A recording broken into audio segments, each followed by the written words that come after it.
Hi friends, welcome to my channel. ఈరోజు morning breakfast వచ్చేసి bread omelette చేశాను. ఎలా చేశాను అనేది ప్రాసెస్లోకి వెళ్ళి చూసేద్దాం రండి.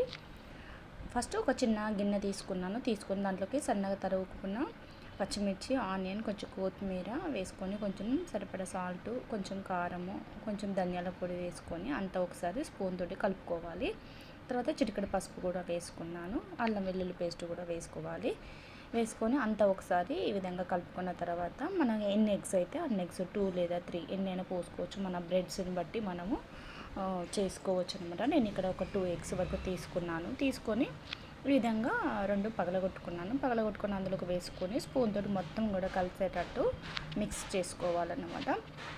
మనకి ఈవినింగ్ స్నాక్స్ కానీ మార్నింగ్ టిఫిన్ ఏం లేనప్పుడు కానీ ఈ విధంగా పిల్లలకు చేసి పెట్టినట్లయితే హెల్త్కి మంచిది. అలాగే మనకి ఒక 5 మినిట్స్లోనే తొందరగా అయిపోతుంది అన్నమాట.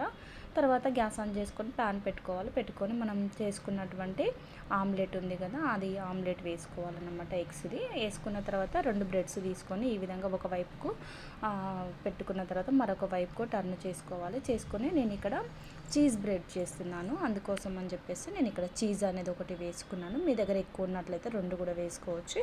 ఒకటి వేసుకొని ఒకదాని మీదకి ఒకటి చేసుకొని తర్వాత టర్న్ చేసుకొని ఒక వైపు కాలిన తర్వాత మరో వైపుకు వేయించుకున్నట్లయితే బ్రెడ్ ఆమ్లెట్ మనం ఈజీగా చేసుకున్న తర్వాత చూసారా, ఈ విధంగా మిడిల్లోకి కట్ చేసినప్పుడు మనకు చీజ్ అనేది మంచి పర్ఫెక్ట్గా వస్తుందన్నమాట.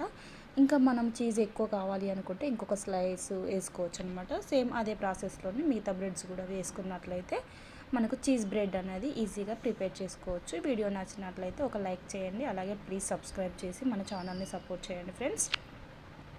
చూసారుగా, చాలా టేస్టీగా ఉంటుంది. మీరు కూడా తప్పకుండా ట్రై చేయండి.